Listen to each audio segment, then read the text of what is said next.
Vamos a seguir con nuestro estudio acerca del Evangelio de Jesucristo y estamos viendo una de las características fundamentales del Evangelio, algo que el Evangelio nos enseña cuando es el Evangelio de Jesucristo.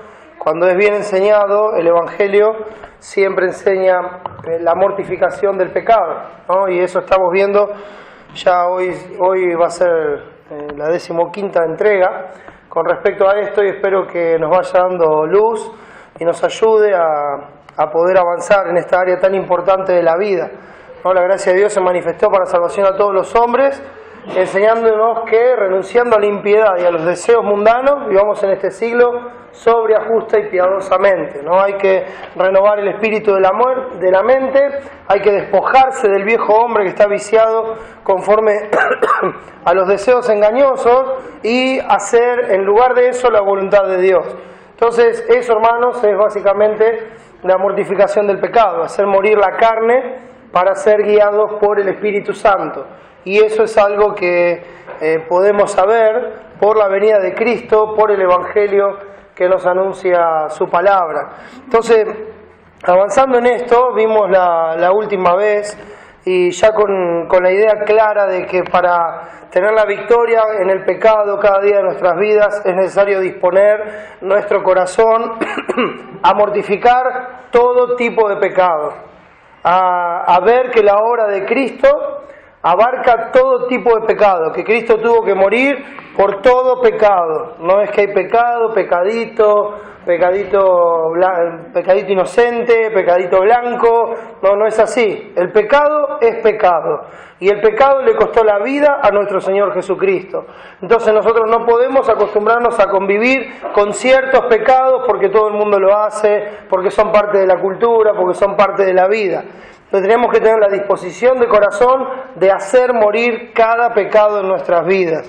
Hemos empezado a ver el domingo pasado acerca de los pecados inocentes, mal llamados pecados inocentes. Si es pecado no es inocente, pero pecados de esos que decimos, bueno, esto es algo habitual, esto es algo normal, es la forma de vivir, es lo que hay. Entonces uno empieza a convivir con eso de tal forma que la conciencia queda cauterizada y uno ya ni siquiera siente dolor por algo que es pecado delante de Dios. Y así estábamos viendo en Romanos 13:8. Llegamos ahí, después de ver desde el versículo 1 del capítulo 13, vimos acerca de las autoridades y cómo Dios las había establecido. Vimos el orden establecido por Dios para nuestro bien, para bien de todo. Dios estableció un orden, y llegando al versículo 8 veíamos que nos enseñaba que hay que pagar a todos lo que corresponde, ¿no? Al que tributo, al que respeto, al que honra, ¿no? Al que impuesto, dice también. Y llegamos al versículo 8, que dice: no debáis a nadie nada, sino el amaros unos a otros, porque el que ama al prójimo ha cumplido la ley. Pagar, según lo que vemos en este texto, hermanos, es la forma de mantener el orden. La confianza tiene que estar implícita en que Dios está en control de todas las cosas. Si Él estableció las autoridades y los sistemas de gobierno, entonces el impuesto, el tributo, son parte de ayudar a mantener esas autoridades que Él ha establecido. O sea, es lo que Dios estableció, es la forma en que Dios lo estableció, y nos hace a los cristianos responsables de cumplir con nuestras obligaciones civiles, como los impuestos, como los tributos, etcétera, etcétera, confiando que si hay una autoridad es porque Dios la puso ahí. Eso nos llevaba a una sentencia más general. En el versículo 8, como leímos recién, no debáis a nadie nada, ¿no? Cuando ya habla de nadie y de nada, y más con lo que viene a continuación, nos muestra que esta es una sentencia general, es una enseñanza, es un principio bíblico por el cual nosotros tenemos que vivir. Y hoy vamos a entrar un poco más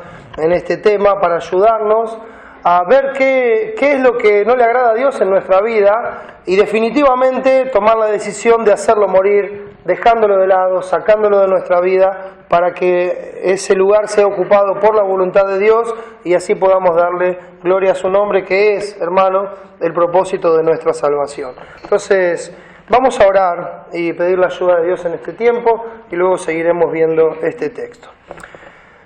Amado Padre, una vez más estamos muy agradecidos por tu ayuda de cada día. Señor, me maravillo de tu misericordia y de tu amor. Es tan grande, Señor. De ninguna manera lo merecemos. Deberíamos estar condenados y pagando por nuestros pecados. Y hoy estamos aquí reunidos en tu nombre para darte la gloria, podemos conocerte. Y todo esto lo has hecho posible por Cristo, Señor. Te agradecemos por esa obra tan grande y queremos rogarte, Padre, que nos ayudes a ser dignos de esa obra.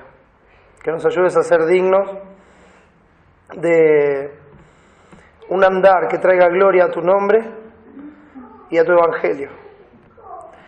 Padre, danos sabiduría para ver las cosas como tú las ves. Fortalécenos, Señor, en tu gracia y ayúdanos a buscar cada día y comprobar lo que te agrada a ti. Mi Dios, si hay alguien aquí que no te conoce en esta mañana, te ruego que le salves para la gloria de tu nombre. Edifica a tu pueblo, Señor. Te lo pedimos en el nombre de Jesús. Amén. Hermanos, el cristiano debe ser una persona que honra sus compromisos, una persona que cumple con su palabra, una persona que vive con una disposición generosa que lo lleva más a dar que a pedir. No vamos a encontrar prohibiciones en las Escrituras acerca de pedir, pero como vimos el domingo pasado, cuando vamos a los textos que hablan acerca del préstamo o algo así, siempre le está hablando a la persona que está en condiciones de dar, no a la persona que está en condiciones de pedir. Cuando la Biblia habla de pedir, nos manda siempre a pedirle a Él, a Dios. Y aquellos que están en condiciones de dar, de compartir, de prestar, a ellos les da la disposición de corazón a tener esa generosidad que Dios tuvo con nosotros, que nos dio cuando nos vio necesitados, y no fuimos nosotros los que le fuimos a pedir a Él. O sea, esa disposición también es una muestra de la obra misericordiosa de nuestro Señor Jesucristo. Debemos tener esa disposición generosa. Nos tiene que llevar más a querer dar y ayudar que a pedir y tratar de servirnos de los demás. A una disposición que nos tiene que llevar más a confiar y esperar en Dios que a buscar soluciones alternativas en este mundo. Tiempo o años atrás, muchos años atrás, cuando la iglesia pasaba momentos bien difíciles y cuando había una necesidad, los hermanos tenían todas las cosas en común, se ayudaban mutuamente, se sostenían, se recibían, se hospedaban, se daban lo necesario para que sigan el camino conforme a la verdad. Y encontramos muchos ejemplos de eso en las Escrituras.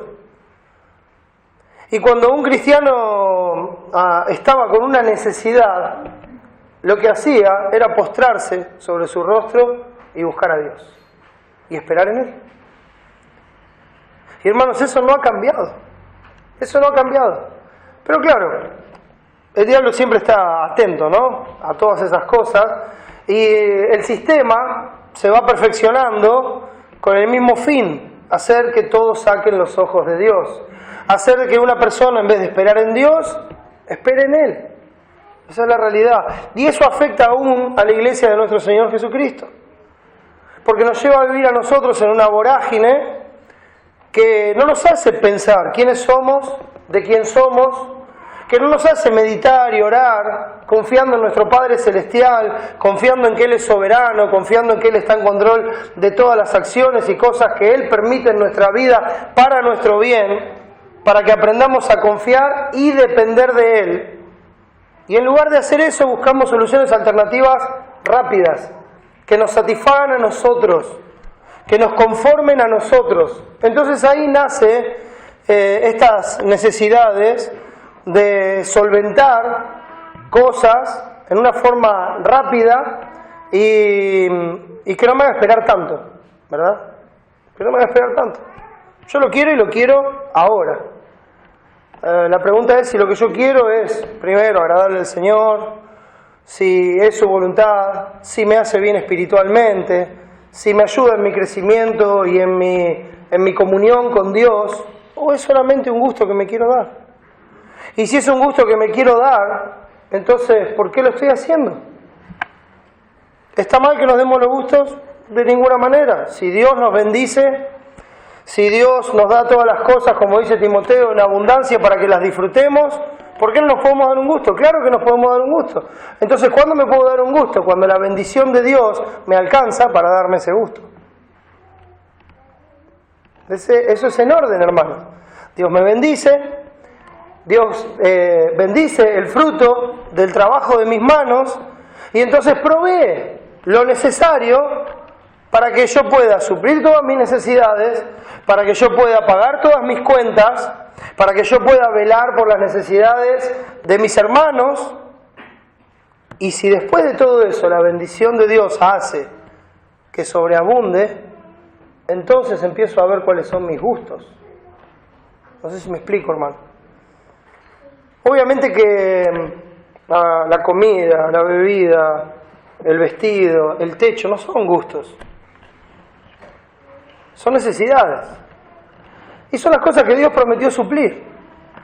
Y un cristiano con eso, como también estuvimos aprendiendo en Timoteo, capítulo 6, debería estar contento, sustento y abrigo, es lo que Dios prometió. Dios me está cuidando, Dios es mi Padre, nada tengo en este mundo, he hecho mano de la vida eterna, aquí soy nada más que un peregrino, estoy por un poco de tiempo y luego me desvanezco, mi esperanza está en los cielos, entonces no me aferro a lo pasajero y terrenal, me aferro a Dios, confío en Él, espero en Él. Nosotros no tenemos que ser como los gentiles, dice Jesucristo, no seáis como los gentiles que piensan que por su vana palabrería serán oídos.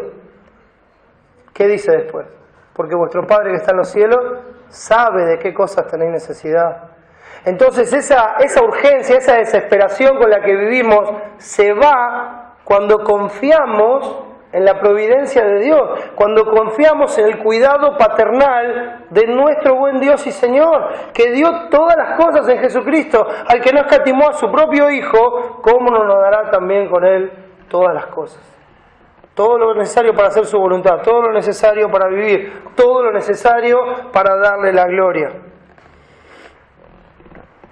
En vez de esperar en Dios, buscamos soluciones alternativas en este mundo. ¿Qué es más rápido? Un crédito, un préstamo, eso nos ayuda rápido, y no estoy hablando de necesidades. Mire, ¿sabe qué sería lo normal? Hay una necesidad, pasó algo inesperado. ¿Sabe qué es lo que hay que hacer, hermano? Somos familia. Póngalo en oración, compártalo con sus hermanos y esperen la gracia de Dios. ¿Usted piensa que Dios no sabe lo que le hace falta? Hoy estamos hablando, ¿no?, de aceptar la verdad intelectualmente y de tener fe y vivirla, ¿sí? Y esa es la diferencia. Yo sé que Dios es mi Padre, yo sé que Él me está cuidando, yo sé, pero está tardando mucho. O esto es una urgencia, ¿qué es lo que tengo que hacer? Confiar, esperar en Dios, compartir con los hermanos y maravíllese de la gracia de Dios. Comparta sus necesidades, acostúmbrese a ponerlas en oración, acostúmbrese a llevarlas delante de Dios, acostúmbrese a pedirle a otros que intercedan con usted por cosas que son necesarias en la vida.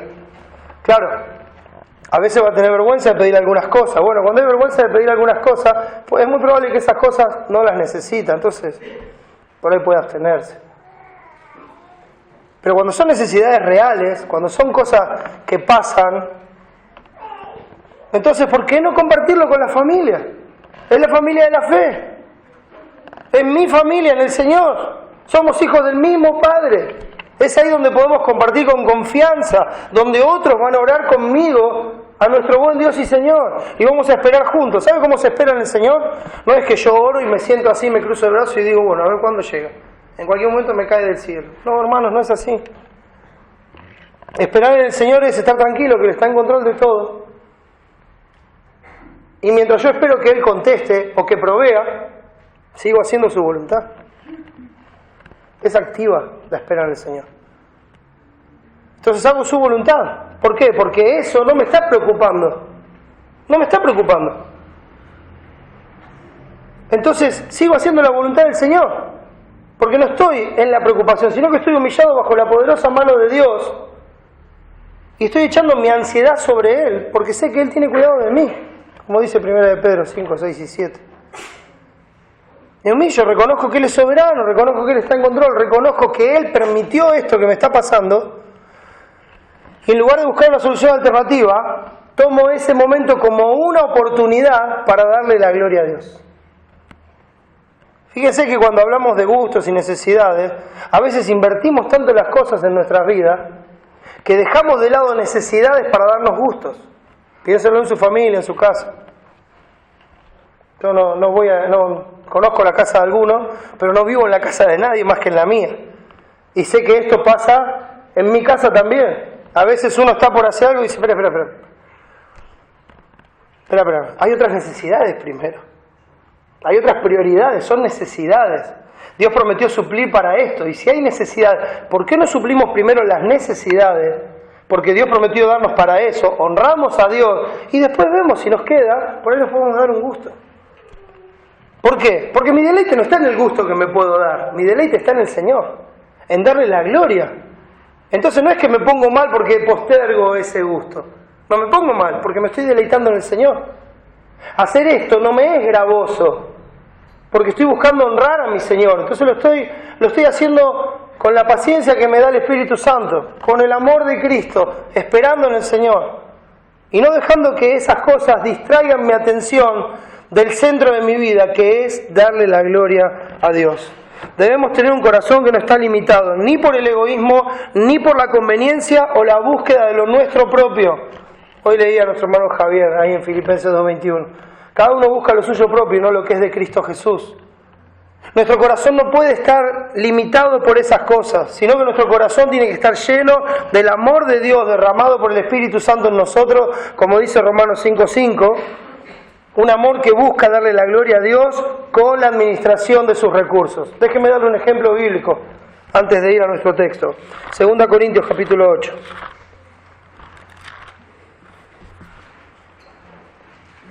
Segunda Corintios capítulo 8, versículo 1, dice así: Asimismo, hermanos, os hacemos saber la gracia de Dios que se ha dado a las iglesias de Macedonia. Entiéndanse por estas iglesias, las iglesias de Filipos, de Tesalónica, de Berea. Entonces, os hacemos saber la gracia de Dios que se ha dado a las iglesias de Macedonia. Y escuche esto: que en grande prueba de tribulación, la abundancia de su gozo y su profunda pobreza, palabra que también se puede traducir miseria, ¿sí? Esa es la traducción literal de la palabra, miseria. Pero mire el corazón de estos hermanos. Dice, la abundancia de su gozo y su profunda miseria o pobreza abundaron en riquezas de su generosidad. Pues doy testimonio de que con agrado han dado conforme a sus fuerzas y aún más allá de sus fuerzas, pidiéndonos con muchos ruegos que les concediésemos el privilegio de participar en este servicio para los santos. ¿A qué servicio para los santos se refiere? Estaban hablando de una necesidad que estaba presentando en los hermanos en Jerusalén, por una gran hambre que había venido sobre la región.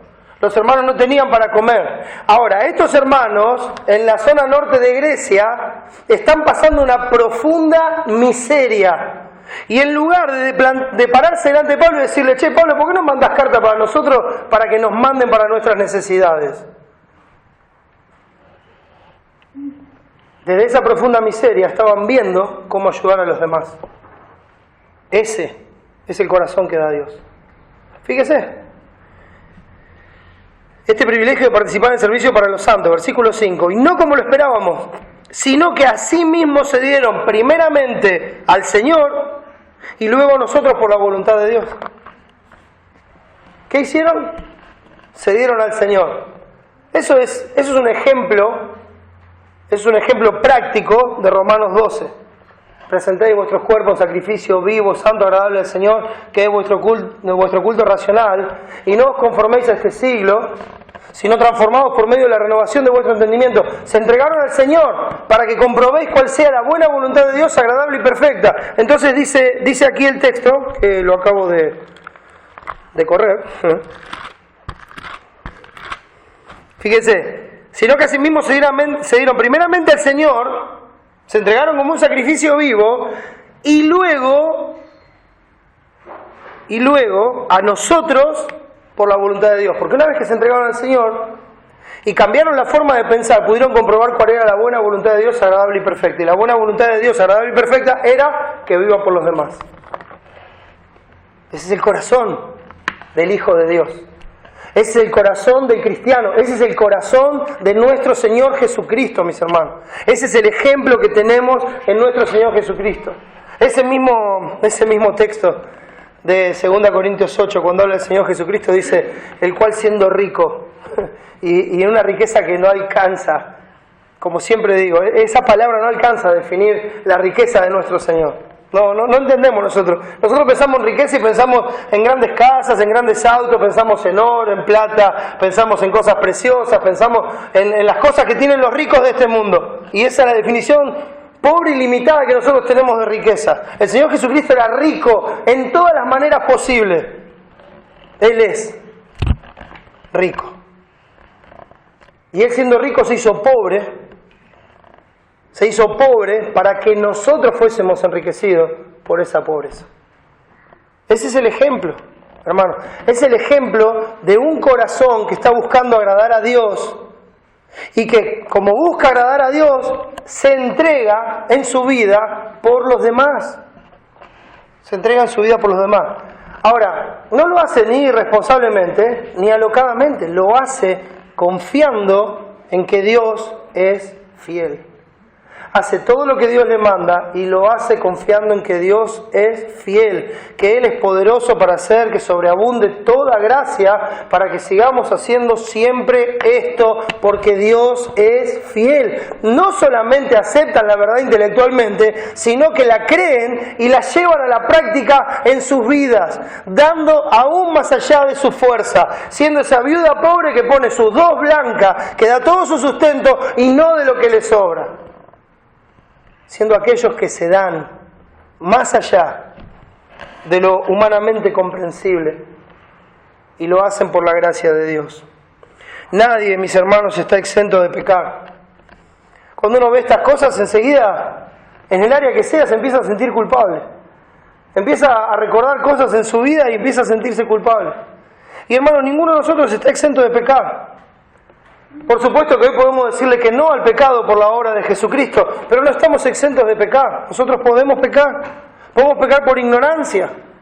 Pero ¿sabe cuál es la diferencia con un hijo de Dios? Que cuando Dios nos muestra nuestro pecado, la risa se convierte en lloro y el gozo se vuelve en tristeza. Como dice Santiago: vosotros de doble ánimo, limpiad vuestras manos.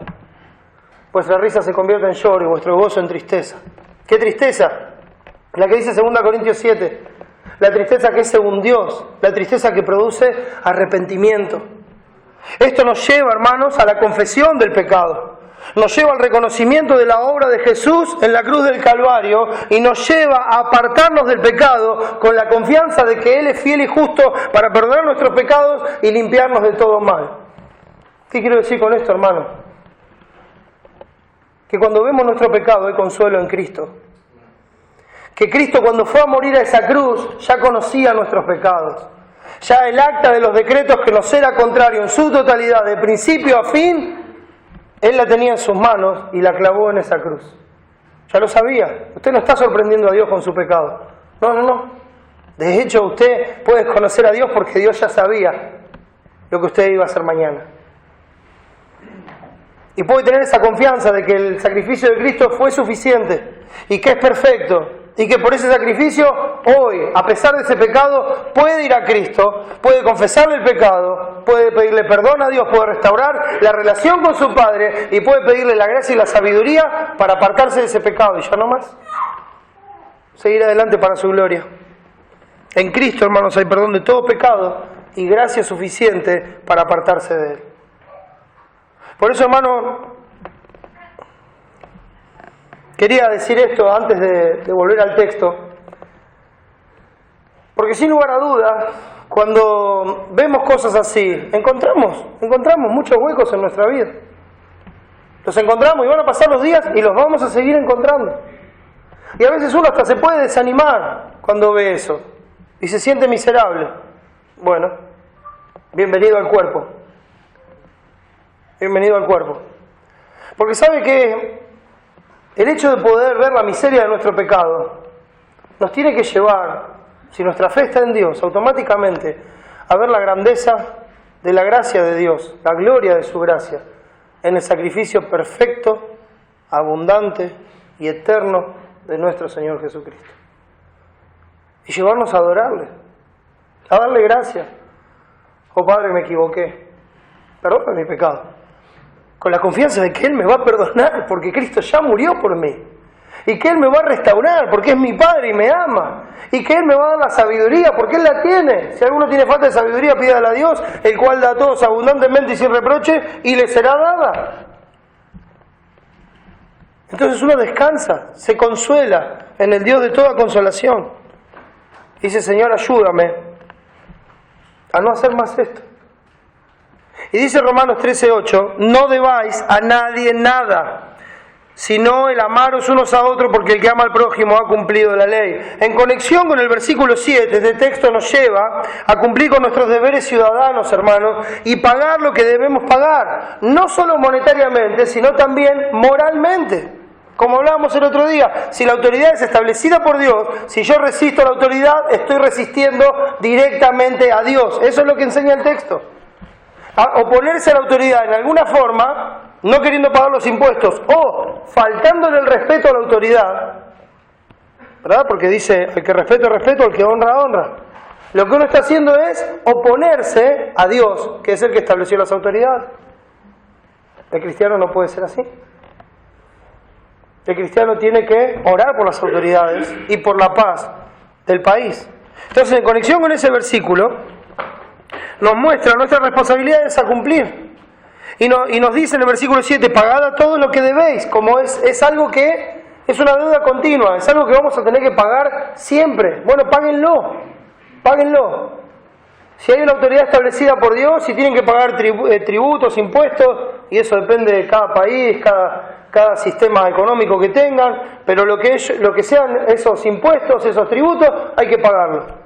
Y al mismo tiempo honrar y respetar a las autoridades, porque es honrar y respetar a Dios.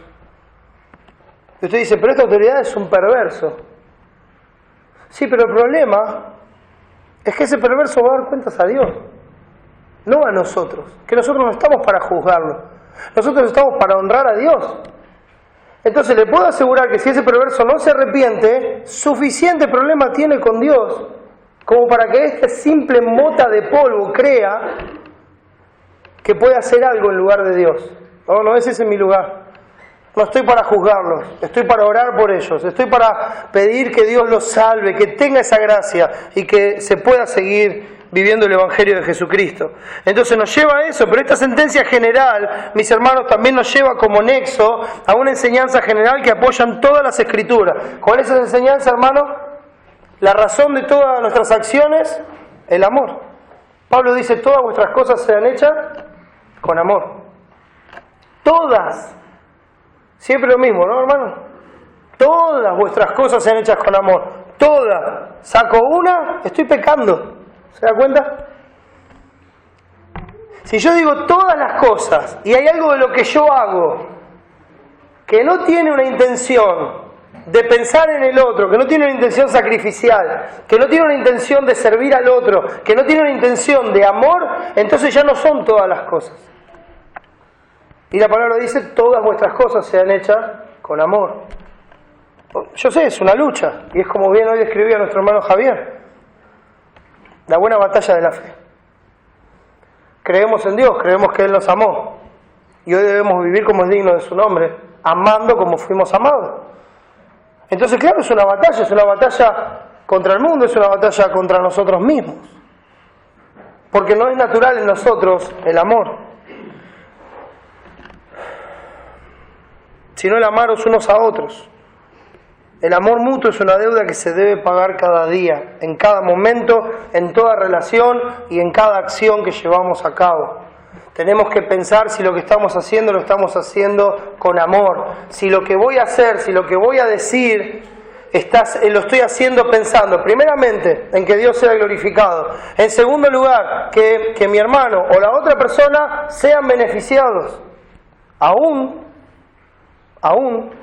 en detrimento de mi propia conveniencia.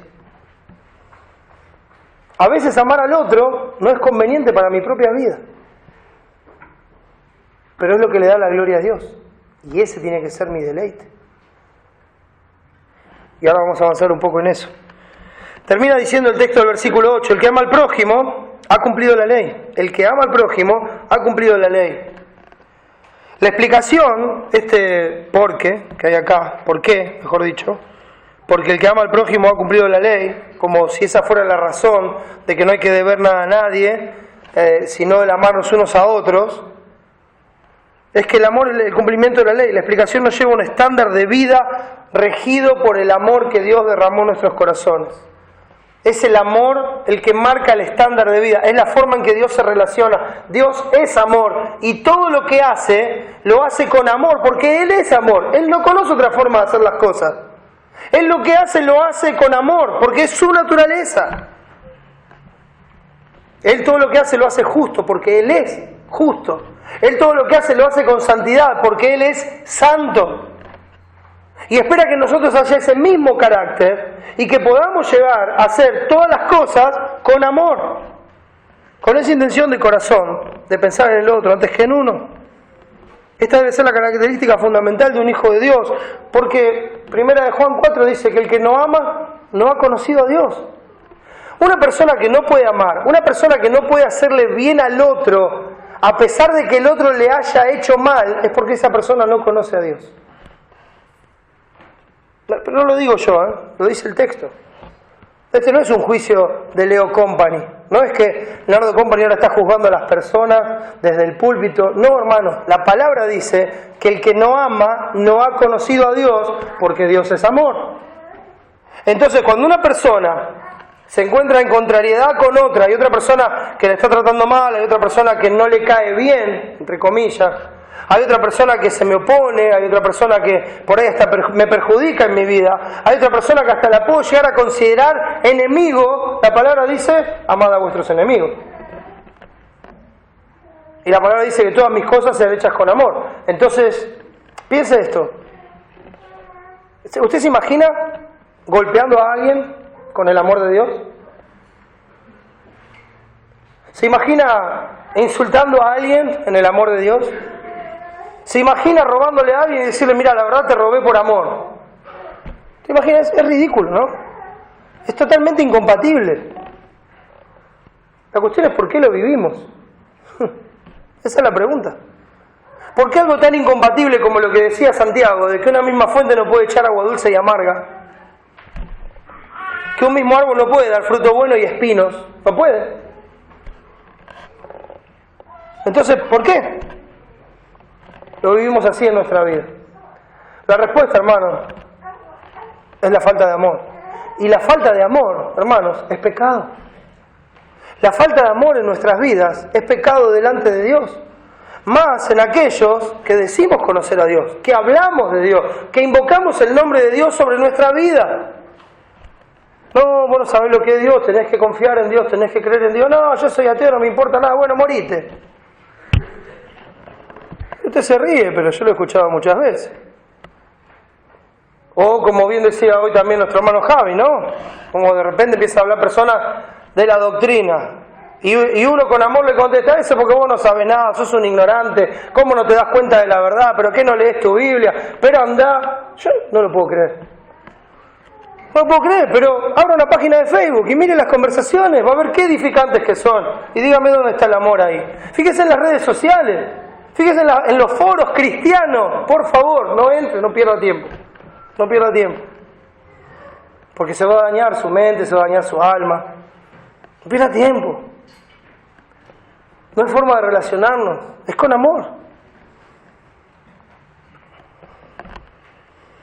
El que no ama no ha conocido a Dios. El amor no es parte de nuestra naturaleza, hermano. No es algo natural en nosotros.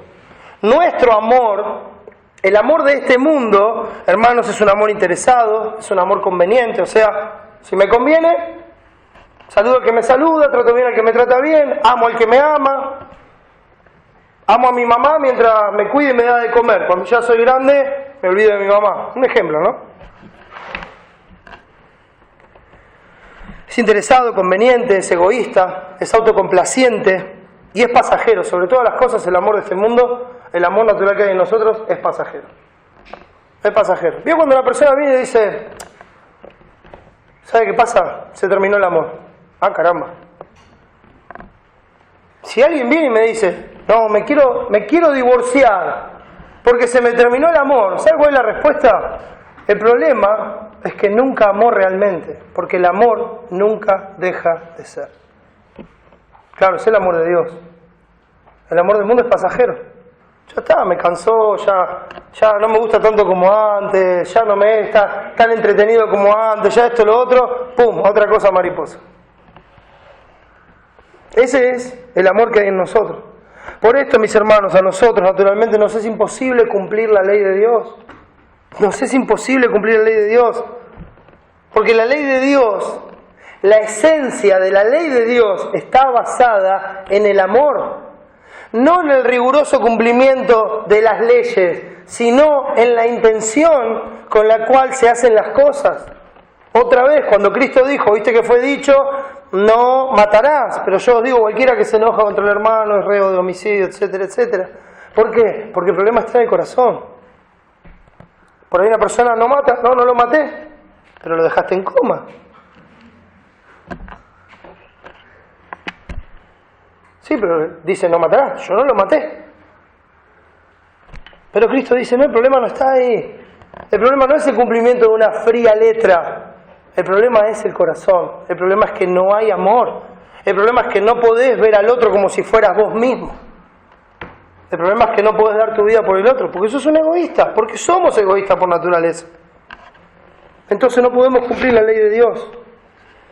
Jesús resumió la ley, hermanos, en un texto que es muy conocido. Ya volvemos a Romanos 13, Mateo capítulo 22. Ante la pregunta que le hicieron al Señor Jesucristo,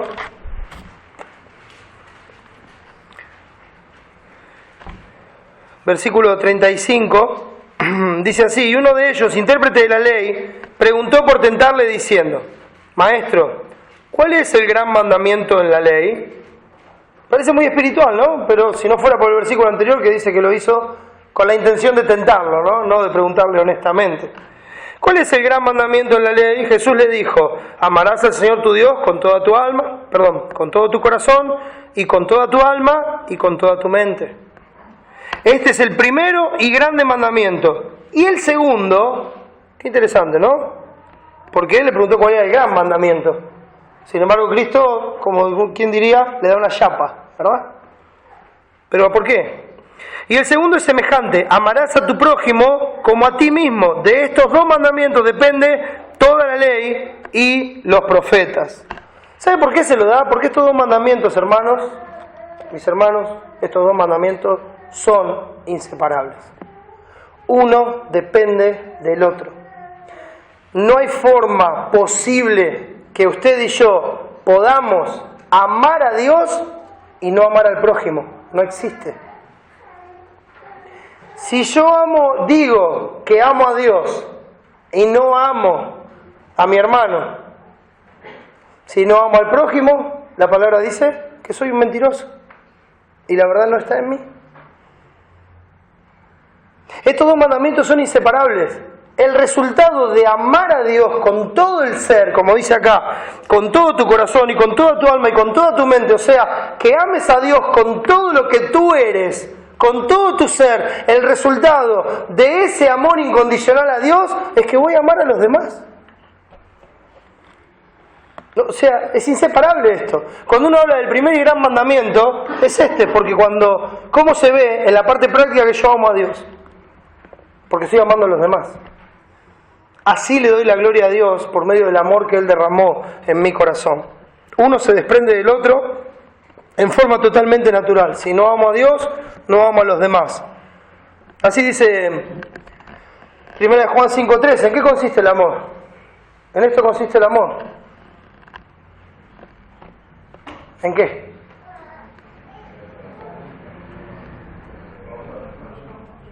¿En amarnos? ¿En qué? ¿Que amamos a los hermanos? ¿Qué sigue diciendo? Vamos a buscarlo.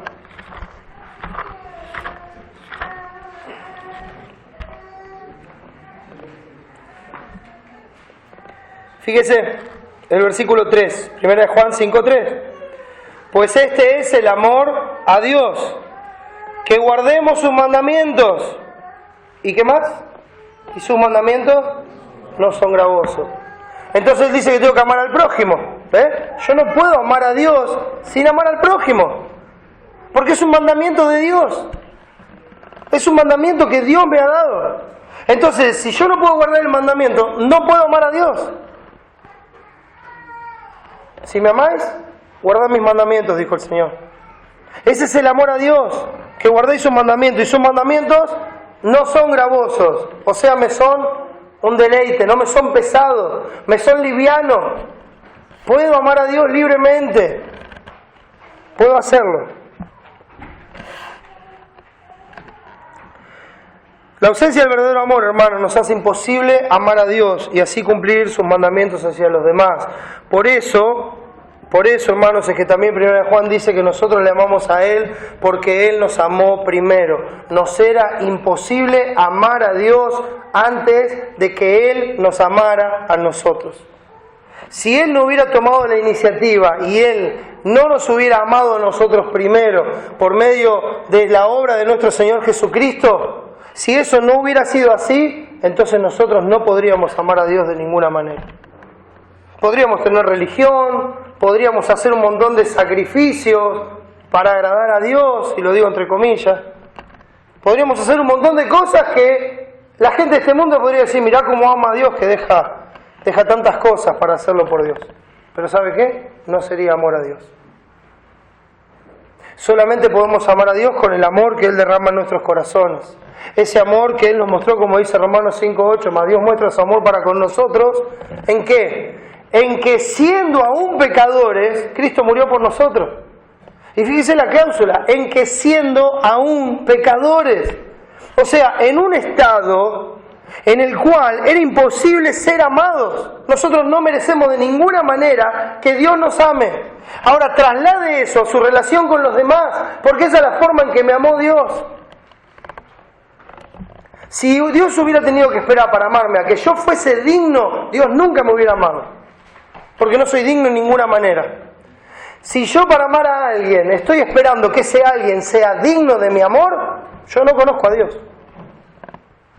Permítame hacer la relación inmediata. Yo estoy esperando que esa persona sea digna de mi amor. Esa no es la forma en que Dios me amó a mí. Yo no era digno cuando Dios me amó. Entonces no tengo que esperar que el otro sea digno. Lo tengo que amar. Lo tengo que amar de la misma forma que me amaron a mí. En ese estado en que era imposible ser amado. Y fue tan grande su amor, hermano, que hizo todo lo necesario para tener comunión con nosotros. ¿Usted se da cuenta? Ese sacrificio de Cristo,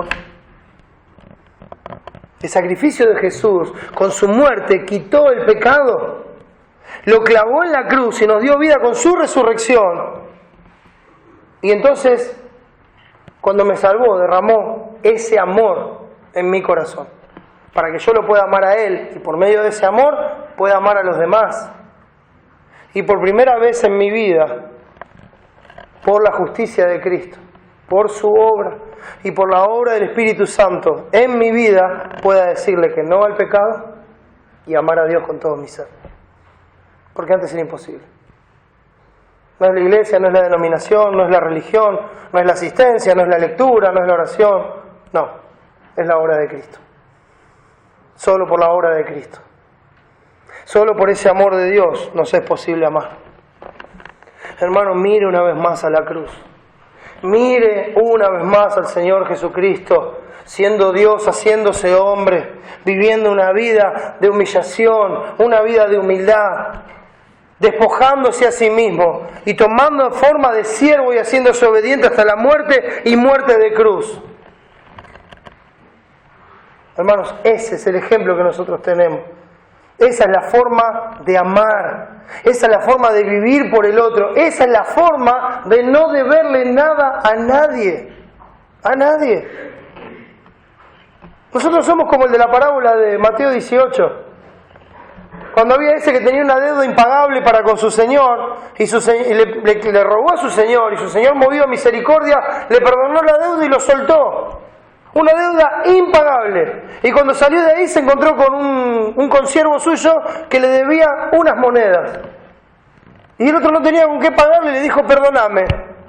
Pero él no, lo agarró del cuello, dice la palabra, y lo hizo meter en la cárcel hasta que le pagase todo lo que le debía. ¿Sabe por qué? Porque se olvidó de su Señor. Y a veces nosotros somos tan ingratos con nuestro Dios, somos tan ingratos, que parece que nos olvidáramos cuál fue el precio de nuestra salvación. Parece que nos olvidáramos que fue necesario que el Santo Hijo de Dios muriera en esa cruz en el Calvario para pagar mi pecado, quitarlo de en medio y reconciliarme con Dios. Parece que eso no fuera razón suficiente para amar a los demás con todo mi ser. Parece que eso no fuera razón suficiente para darle la gloria a Dios con mi vida. El versículo 9 de Romanos 13 nos vuelve a explicar. Dice, el que ama al prójimo ha cumplido la ley. Y da la explicación. ¿Por qué? Bueno, porque no adulterarás, no matarás, no hurtarás, no dirás falso testimonio, no codiciarás. Y cualquier otro mandamiento, y eso completa la ley, ¿sí? Eso completa la ley cuando dice, y cualquier otro mandamiento, se resume en esta sentencia. En esta sentencia se resume. ¿Qué dice? Amarás a tu prójimo como a ti mismo. Bueno, solamente un loco se haría daño a sí mismo, ¿verdad? Y eso creo que lo entendemos bien fácil. Yo no me voy a pegar a mí mismo, no me voy a... ¿Usted se imagina robándose a usted mismo? ¿Maltratándose a usted mismo? Bueno, hay que estar un poquito mal, ¿no? Ir al espejo del baño y empezar a gritarse. ¿Vos? No se imagina, ¿no? No se imagina, porque yo quiero lo mejor para mí. Yo quiero estar bien. Entonces no me imagino maltratándome a mí mismo. Bueno, eso es lo que hacemos cuando maltratamos al prójimo. Es una locura. Es atacarse a uno mismo. Eso es lo que Dios nos está mostrando. No adulterarás, no matarás, no hurtarás, no dirás falso testimonio, no codiciarás. Y cualquier otro mandamiento en esta sentencia se resume: amarás a tu prójimo como a ti mismo. Así como te cuidas a ti mismo, vas a cuidar al otro. Así como buscas tu bienestar, vas a buscar el bienestar del otro. Así como buscas que a vos te vaya bien, vas a buscar que al otro le vaya bien. Así como te pones contento cuando vos lográs algo, tenés algo o recibís algo, igual de contento vas a estar cuando tu prójimo, cuando tu hermano reciba algo, logre algo o tenga algo. Lo vas a disfrutar como si fuera tuyo, aunque es de él. Vas a llorar con los que lloran y te vas a gozar con los que se gozan. Hermanos, el amor es el centro de toda esta cuestión. No se puede mortificar los pecados sin amar. No se puede. Y el amor nos tiene que llevar a dejar todas estas cosas de lado, como el egoísmo, como la avaricia, como la mezquindad. El amor nos tiene que llevar a dejar todo eso de lado. A dejar de lado la búsqueda de nuestra propia satisfacción para sacrificarnos en pos de los demás. ¿Y sabe qué?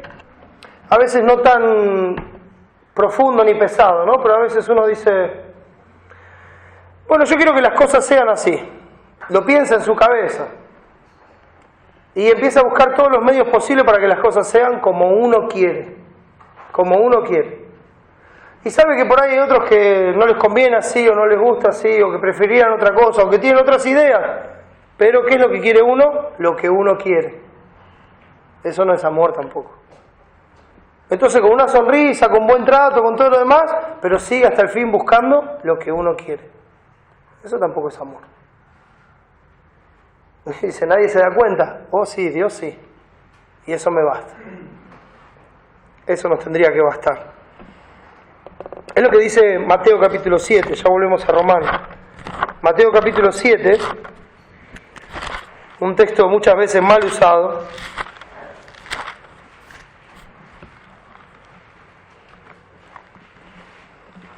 Porque uno normalmente en este texto dice, ¿cuál es la regla de oro? Dice, no hagas a otros lo que no querés que te hagan a vos, ¿verdad? Lo plantea como un no hagas a otros, negativo para uno. Pero fíjese lo que dice el texto. El texto dice, así que todas las cosas que queráis que los hombres hagan con vosotros, así también haced vosotros con ellos. Ahora este no es negativo, este es positivo, este te dice, anda y trata a los demás como a vos te gustaría que te traten. Creo que es como dice también este proverbio cuando dice, el que quiere amigo, ha de mostrarse amigo.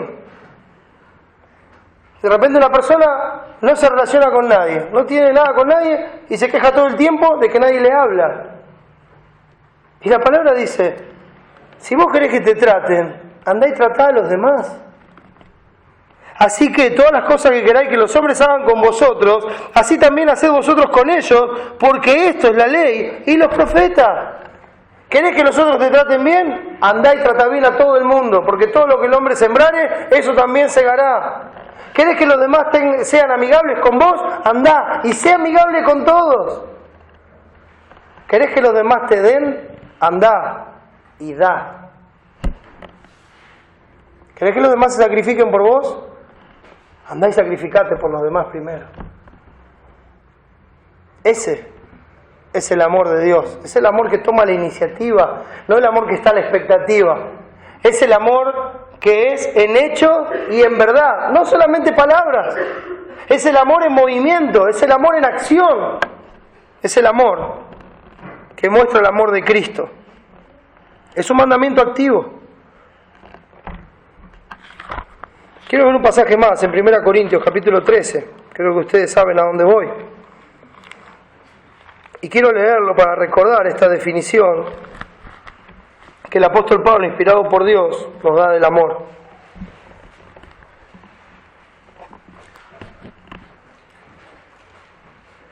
Y creo que esta es la forma, mis hermanos, en que nosotros debemos examinar si estamos amando o no. Dice así el versículo 4 de 1 Corintios 13. El amor es sufrido, es benigno. El amor no tiene envidia. El amor no es jactancioso, no se envanece, no hace nada indebido, no busca lo suyo, no se irrita, no guarda rencor, no se goza de la injusticia, mas se goza de la verdad. Todo lo sufre, todo lo cree, todo lo espera, todo lo soporta. Y el versículo 8 en el principio dice, el amor nunca deja de ser. ¿Sabe que va a pasar todo? Dice, pero las profecías se acabarán y se cerrarán las lenguas y la ciencia acabará, y eso tiene que ver más con el contexto. Pero si usted avanza un poquito más en este capítulo, cuando llega al final, el versículo 13 dice, y ahora permanecen la fe, la esperanza y el amor, estos tres, pero el mayor de ellos es el amor. ¿Sabe por qué? Porque cuando pasemos de esta vida, la esperanza ya no va a ser esperanza, porque se va a concretar. Usted va a ver su esperanza hecha realidad. Ya no va a necesitar esperanza, va a ver a Dios cara a cara y va a vivir en su gloria por toda la eternidad. No hace falta la esperanza, no hace falta la fe, porque ahora usted va a estar viendo. Pero ¿sabe qué? Va a seguir el amor por toda la eternidad. Por eso es muy claro que el que no ama no ha conocido a Dios. Si no podés amar acá a Dios, ¿cómo lo vas a amar allá? Si no se puede vivir aquí por Dios, amando como fuimos amados, sin deberle nada a nadie, ¿cómo vamos a amar a Dios por toda la eternidad? ¿Cómo nos vamos a deleitar en eso? Piénselo, porque la gloria es un lugar de deleite para aquellos que aman a Dios, donde vamos a estar adorándole a Él y dándole la gloria por toda la eternidad. Y si usted no se deleita en eso ahora, yo pregunto, ¿por qué quisiera ir a la gloria? No hay otra razón más que Dios. Y si usted hoy se está deleitando en Dios, se deleita porque Él lo amó primero. Y así como Él lo amó, espera que ame. Y que esa conducta ligada al amor lo lleve a honrar, a respetar, a pagar, a dar, a amar como fuimos amados, en todas las maneras posibles. Romanos 13:10, el último texto que vamos a ver ahora, dice: el amor no hace mal al prójimo. Así que el cumplimiento de la ley es el amor. Cuando dice el amor no hace mal al prójimo, es como cuando uno dice, che, este no es ningún dormido. ¿Qué es lo que está diciendo en realidad? Es una persona bien despierta. Es una forma de decirlo no directamente. Cuando dice que el amor no hace mal al prójimo, está haciendo exactamente lo mismo, porque lo que está diciendo es que el verdadero amor hace bien al otro. Hace bien al otro.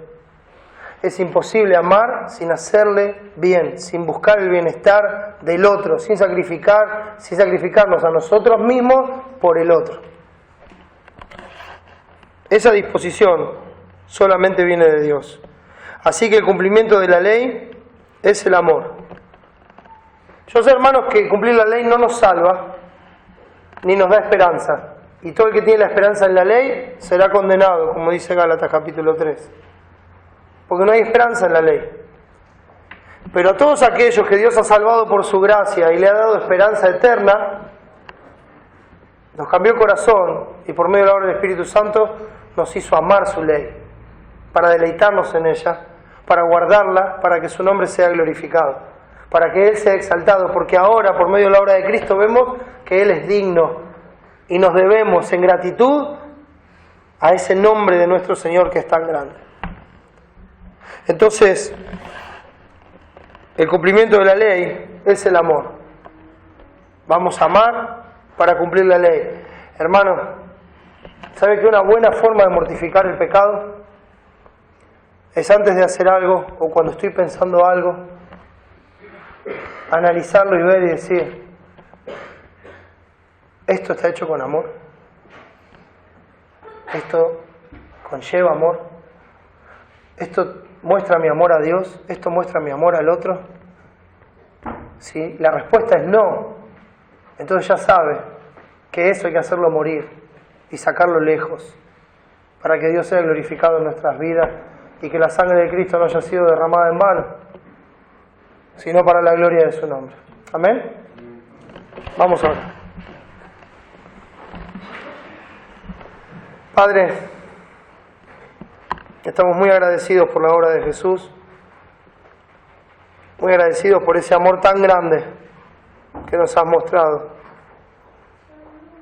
Mi Señor, te ruego que nos ayudes a vivir como es digno de tu nombre, que nos ayudes a amar como fuimos amados, a dar más allá de nuestra fuerza, Señor, a darnos a nosotros mismos, a ti, y luego de esa forma estar entregados a tu voluntad, Señor,